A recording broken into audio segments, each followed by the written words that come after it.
2 ans de rénovation et je peux vous dire qu'il s'en est passé des choses en 2 ans. Du coup, je voulais vous faire un récapitulatif total de tous les travaux qu'on a fait à la maison. Si vous avez déjà vu la vidéo sur les 1 an de rénovation, ça fera un peu doublon, mais on va terminer l'histoire et la boucle sera bouclée parce que la maison est quasi terminée. Du coup, on va repasser tout ça en revue.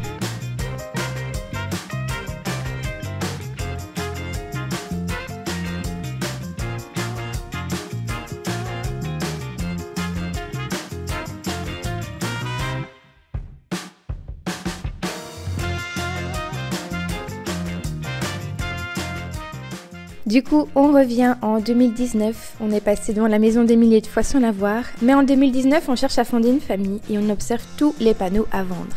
Et cette maison-ci était déjà à vendre depuis plusieurs mois, mais on n'a pas osé appeler parce qu'elle était trop belle et les bruits de village disaient qu'elle était déjà vendue et qu'elle avait eu beaucoup de succès. Mais bon, un jour, on a osé appeler juste pour demander des infos et on a été heureux d'apprendre qu'elle était disponible et que nous pouvions venir la visiter.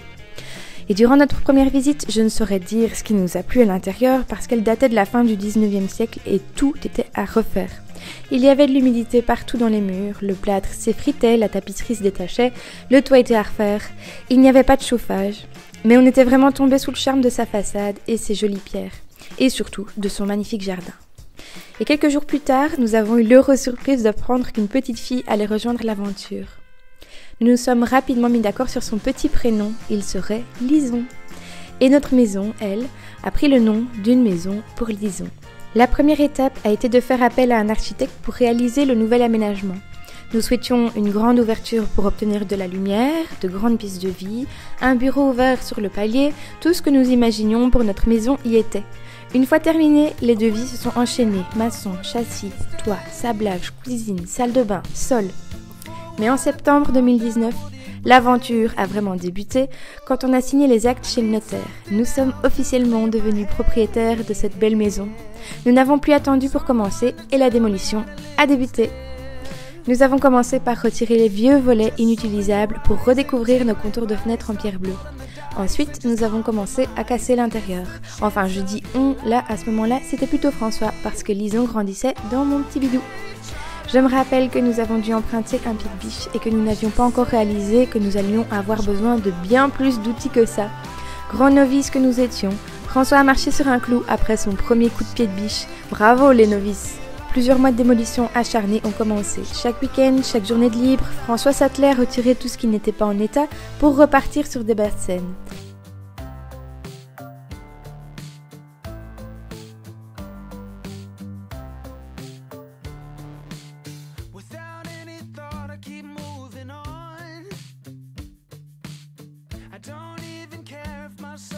Il a donc retiré le grenier, les cloisons du premier étage, ensuite le gîtage, enfin les murs en pierre du rez-de-chaussée et le sol. Comme nous souhaitions réisoler le sol, nous l'avons même retiré. Et nous avons eu la surprise de découvrir une citerne à l'ancienne.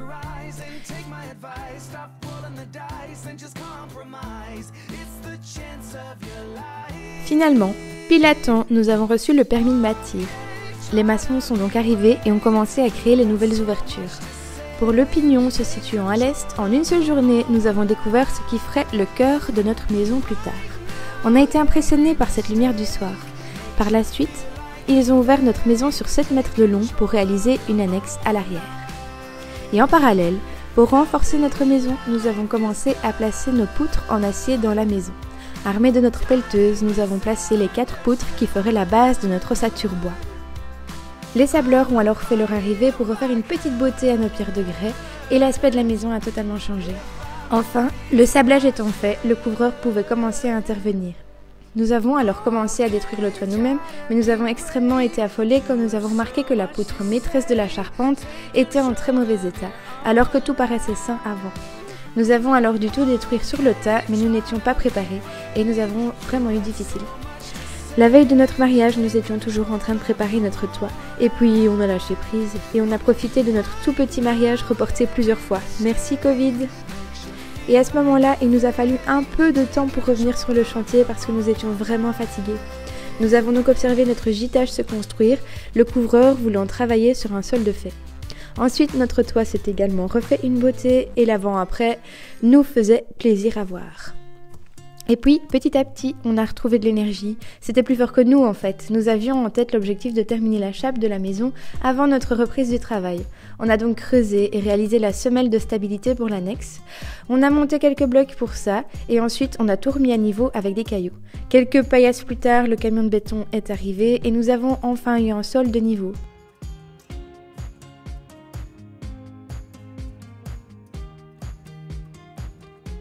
En parallèle, les contours de fenêtres en aluminium ont été placés sur nos grandes baies vitrées. Et le sol étant réalisé, on avait très envie de fermer le bâtiment et de placer les châssis. Mais avant ça, on devait réaliser l'annexe. On a découvert à ce moment-là le plaisir de l'ossature bois. On a également placé le bardage en trespas, réalisé le toit plat. Et le couvreur est venu faire l'étanchéité. En parallèle, les châssis sont arrivés et à ce moment-là, on était plus qu'heureux qu'il ne pleuve plus dans la maison. On pouvait enfin travailler au sec. Et le bâtiment étant fermé, il était à présent temps de se pencher sur l'isolation. Nous avons alors commencé à réaliser des caissons en bois pour placer nos matelas de laine de bois. Et cette aventure d'isolation a duré quelques mois parce que je peux vous dire qu'on en a découpé de la laine de bois. Mais aussi, nous avons commencé à réaliser les cloisons intérieures et nous avons découvert les vrais espaces de notre future maison. Et on pouvait réellement se projeter. Après tout ça, nous avons commencé à nous intéresser à l'électricité. Nous devions passer les câbles dans le sol pour pouvoir l'isoler. La mousse PU a fait son arrivée à la maison et notre maison s'est retrouvée totalement isolée. On a vraiment senti la différence. Pour continuer sur la lancée du sol, nous avons réalisé le chauffage au sol et puis la chape de finition avec une armée de copains invités pour l'occasion. On sentait la fin arriver, mais il fallait faire encore un peu d'effort. Nous avons commencé à plaquer les murs de la maison et quel plaisir de voir tout devenir propre petit à petit. À ce moment-là, on était 1 mois avant la naissance de notre petit garçon et on a donné tout ce qu'on pouvait pour terminer la maison et s'installer avant sa naissance.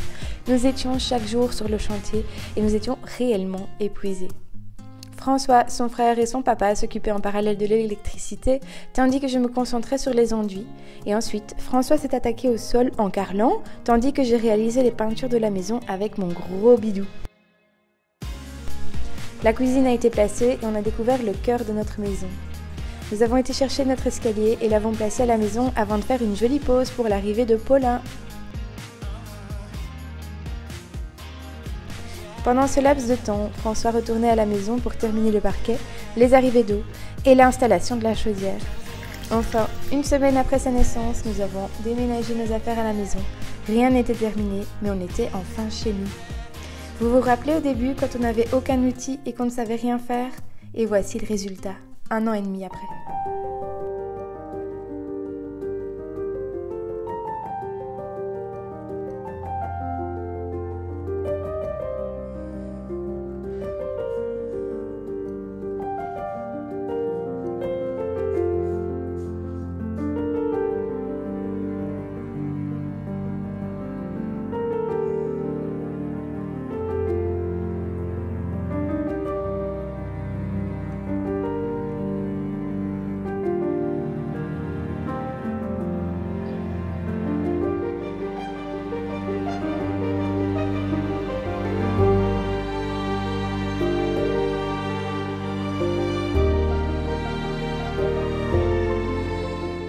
Et comme vous le voyez, il nous reste encore pas mal de travail, plein de finitions à terminer, le 2e étage à aménager et tous les extérieurs à terminer.